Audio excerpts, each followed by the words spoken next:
Hello friends, कैसे हो। मैं नई वीडियो के साथ राजेश जैन मेरे इस चैनल में आपका स्वागत करता हूं।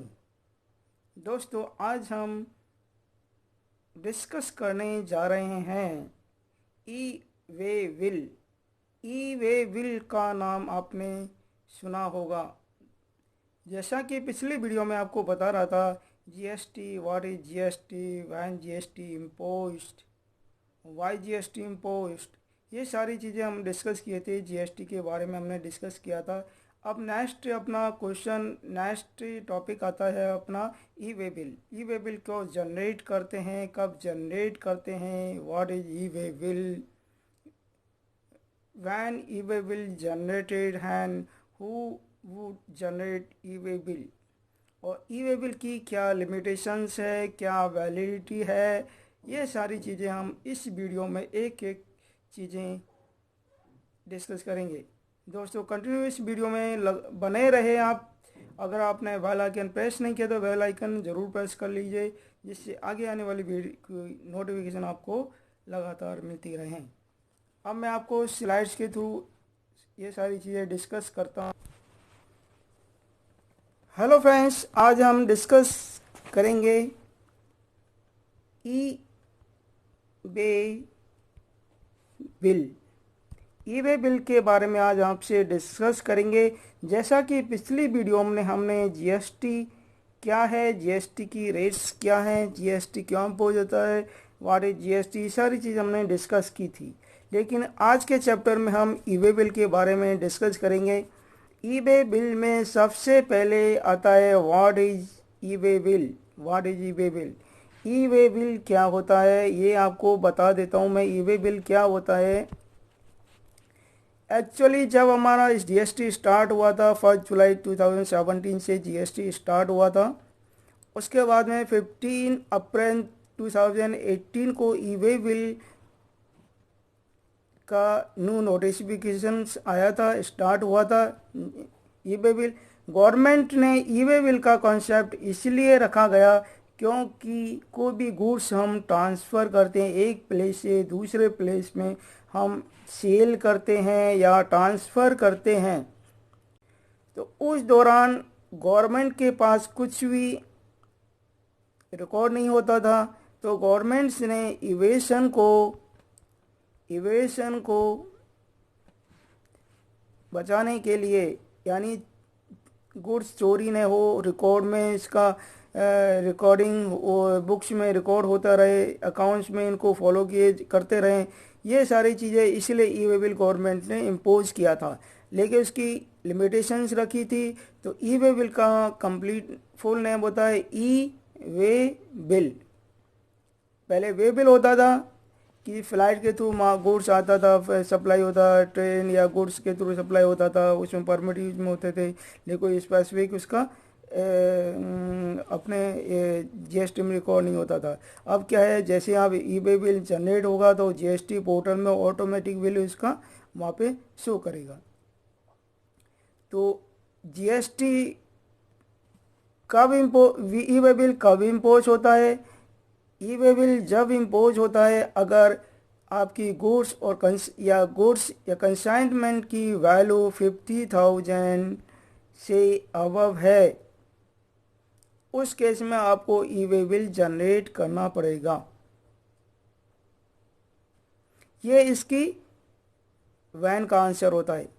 और कौन जनरेट करेगा, who is responsible for E way bill.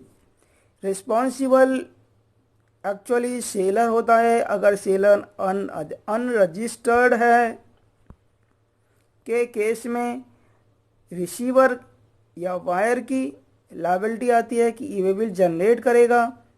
अगर रजिस्टर्ड है वो, उस केस में उसको जनरेट करना पड़ेगा। ट्रांसपोर्टर जो है उसकी लायबिलिटी है कि उसका जो पार्ट बी को अपडेट करे।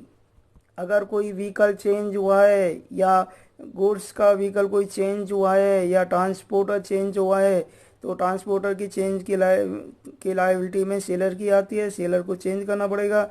अगर वो ट्रांसपोर्टर सेकंड ट्रांसपोर्टर को फॉरवर्ड करता है तो उस केस में ट्रांसपोर्टर की लायबिलिटी होती है।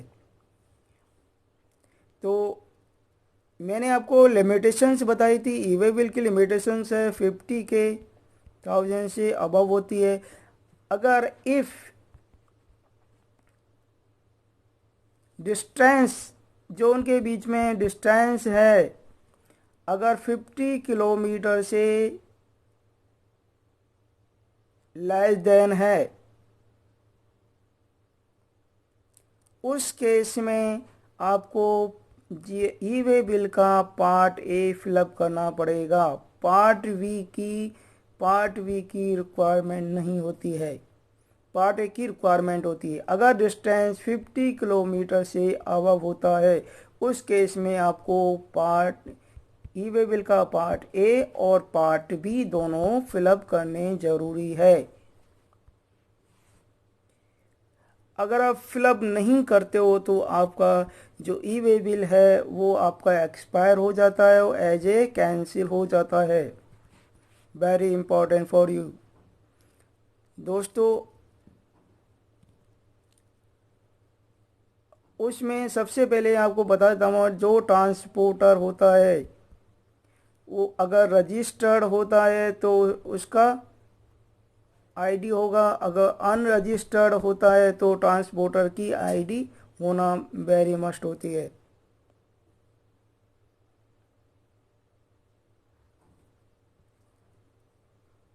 तो पार्ट बी में एक्चुअली क्या होता है, पार्ट बी में व्हीकल का नेम,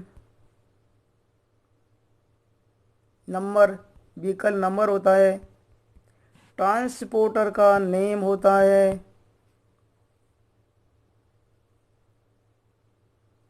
स्पेसिफिक की दो चीज़ें ज़रूरी होती है। किलोमीटर ऑटोमेटिक पिकअप करेगा। दोस्तों ये ई वे बिल के अंदर आपको समझ में आया होगा what is e way bill, when e way bill और who would be responsible for to generate e way bill, और ई वे बिल की क्या लिमिटेशंस है मैं हमने आपको बता दी थी।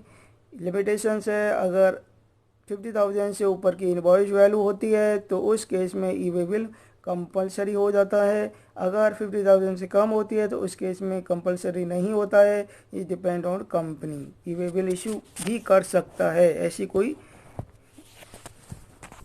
और दूसरा, अगर 50 किलोमीटर से लेस देन है तो पार्ट ए ज़रूरी होता है, पार्ट बी ज़रूरी नहीं होता है। अगर डिस्टेंस 50 किलोमीटर से ऊपर है तो पार्ट ए पार्ट बी दोनों होना कंपलसरी है। और vehicle number is very must. अब लास्ट आपको एक बता देता हूँ, इस ई वे बिल की जो वैलिडिटी होती है वो क्या होती है। गवर्नमेंट ने अभी 100 किलोमीटर पे एक दिन का टाइम रखा गया है छोटे व्हीकल के लिए, बड़े व्हीकल के लिए 10 किलोमीटर एक दिन का टाइम रखा गया है। तो इस वैलिडिटी के हिसाब से ई वे बिल की वैलिडिटी होती है। ई वे बिल की वैलिडिटी को आप एक्सटेंड भी कर सकते हो, ये आपके पास ऑप्शन भी है। लेकिन बिफोर टाइम से पहले आप इसको एक्सटेंड कर सकते हो, उसमें रीज़न देना वेरी मस्ट होता है। और दूसरी चीज़ मैं आपको बता देता हूँ, अगर ट्रांसपोर्टर आपका, अब एक ट्रांसपोर्टर पे हमने गुड्स भेजा था, वो ट्रांसपोर्टर अपने गुड्स को नहीं लेता है, तो अब क्या है, उसी ई वे बिल को अपन चेंज करके बी ट्रांसपोर्टर के थ्रू अपन चेंज कर सकते हैं। तो यानी ट्रांसपोर्टर हम चेंज कर सकते हैं। अगर ट्रांसपोर्टर अपना एक व्हीकल में माल ले जाता है, पर्टिकुलर स्टेशन तक पहुंचा दिया उसने, नेक्स्ट स्टेशन पे पहुंचाने के लिए सेकंड व्हीकल का यूज करता है, तो उस केस में क्या है, उसको अपडेट करना पड़ेगा पार्ट बी को।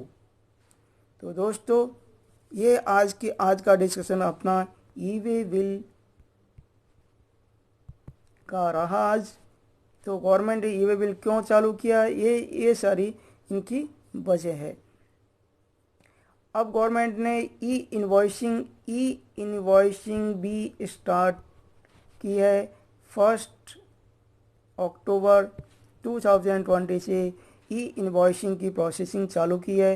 ये नेक्स्ट वीडियो में आपको विस्तार से बताऊंगा कैसे हम पीओ इरेज करते हैं। पीओ के बाद में डिलीवरी चालान बनता है। डिलीवरी चालान के बाद में आपका इनवॉइस तैयार करेगा। इनवॉइस तैयार होने के बाद में आपका जो एक नंबर होता है IRRN नंबर जनरेट करना पड़ेगा, फिर आपको ई वे बिल बनाना पड़ेगा। तो ये सारी चीज़ें नेक्स्ट वीडियो में आपको विस्तार से बताऊंगा दोस्तों। आज के लिए इतना ही। दोस्तों, आपको वीडियो कैसी लगी? अपनी सजेशंस, अपने कमेंट्स ज़रूर भेजिएगा, जिससे कि मुझे पता चलता रहे कि आपको वीडियो पसंद आ रही है। और आपकी कोई प्रॉब्लम्स है वो भी आप शेयर कर सकते हो। और ये सारी चीज़ें मेरे लिए और आपके लिए बहुत ज़रूरी है, क्योंकि आपका ध्यान रखना बहुत ज़रूरी है। तो हम नेक्स्ट टॉपिक आगे आने वाले वीडियो में और अच्छे अच्छे पॉइंट्स और अच्छी अच्छी क्या क्या चीज़ें कंसीडर की जाती है अकाउंट्स फाइनेंस के अपन देखते हैं। तो उन चीज़ों में बिल्स में क्या क्या चीज़ें कंसीडर करते हैं, क्या चीज़ लायबिलिटी होती है, किस चीज़ को हम देखना है, तो उस चीज़ में क्या होना ज़रूरी है। ये सारी चीज़ें रूल्स एंड रेगुलेशन सारी हम नेक्स्ट वीडियो में डिस्कस करेंगे दोस्तों। अगर आपने बेल आइकन प्रेस नहीं किया तो बेल आइकन ज़रूर प्रेस कर लीजिए, जिससे मेरी और भी अच्छी से अच्छी इन्फॉर्मेशन मैं आप तक शेयर कर सकूँ और आपको अवेलेबल हो जाए। Welcome in my learn more subscriber channel. Thank you for hearing me.